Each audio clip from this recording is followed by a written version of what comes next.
Hello बच्चों, प्रश्न को पढ़ते हैं। प्रश्न है, एक स्कूटर 28,000 रुपये नगद या 7,400 रुपये आंशिक भुगतान के बाद 7,000 रुपये की 3 समान मासिक किस्तों पर बेचा गया। किस्तों में ब्याज की दर ज्ञात करनी है कि ब्याज की दर क्या होगी। यहाँ पर हमें ब्याज की दर ज्ञात करनी है। तो इसको हल करने से पहले इसकी हम मुख्य अवधारणा तो समझ लेते हैं, जिससे हमें इसको हल करने में आसानी रहेगी। तो इसकी मुख्य अवधारणा इस प्रकार से है। मुख्य अवधारणा तो हम जानते हैं कि जो साधारण ब्याज होता है, साधारण ब्याज होता है मूलधन गुणा दर गुणा समय और बटे 100। तो इससे हम साधारण ब्याज की गणना कर लेते हैं। और हम जानते हैं कि 12 माह या मास बराबर होता है 1 वर्ष, और इसलिए एक जो माह होगा, 1 माह बराबर होता है 1/12 वर्ष।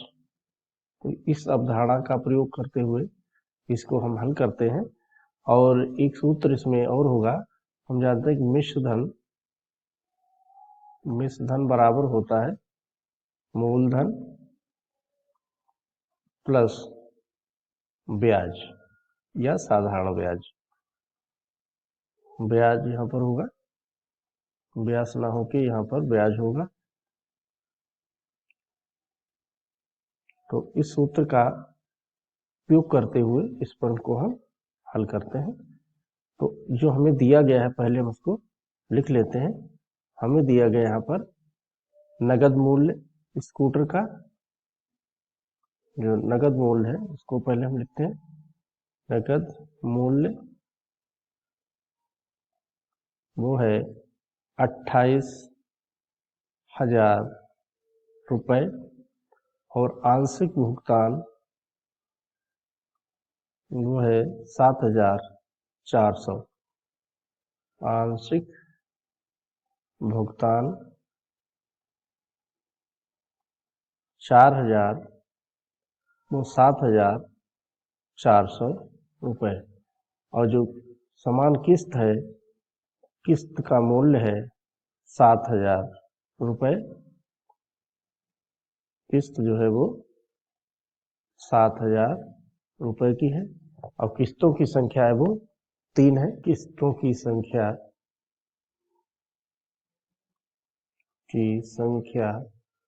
बराबर 3।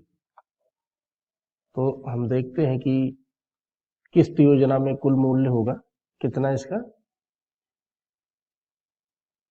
किस्त में स्कूटर की कीमत,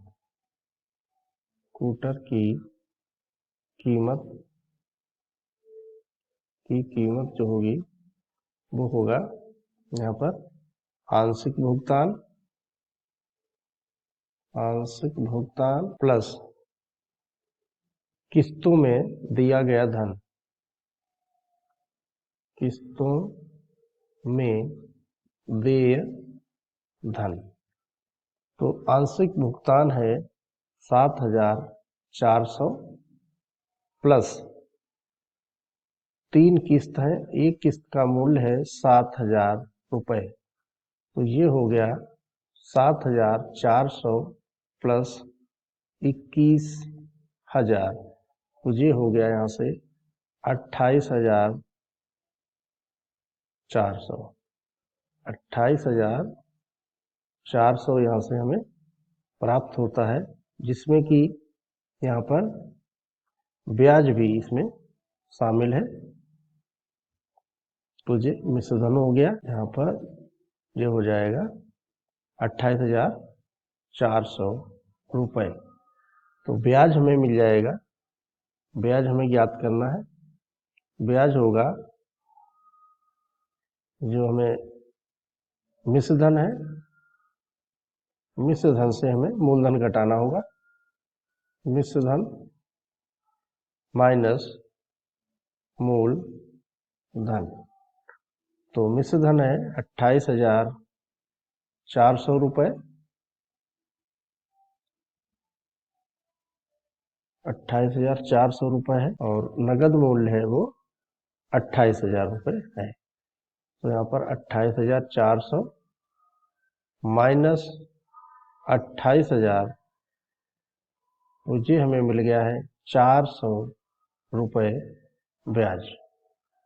अब हमें मालूम है कि ब्याज बराबर होता है, जो सूत्र है वो ब्याज बराबर होगा मूलधन गुणे दर गुणे समय और बटे में 100।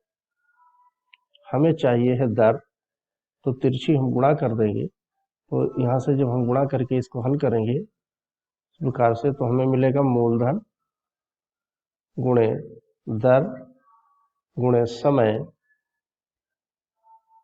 बराबर ब्याज गुणा 100। तो हमें ज्ञात करनी है दर। दर बराबर हमें मिला है यहाँ से ब्याज गुणा 100 बटे मूलधन और गुणा समय। तो हम इसके मान रख देते हैं। ब्याज है हमारे पास 400 गुणा 100 बटे में मूलधन 28,000 और जो 3 माह का जो समय होगा वो हो जाएगा 3/12 वर्ष। तो इसको हम हल करते हैं यहाँ से, तो 3 जीरो यहाँ से कट जाएंगे, यहाँ से 3 जीरो समाप्त हो गए। तो हमारे पास आ गया 40 गुणा 12 बटे 28 गुणा 3। तो 3 चौके 12,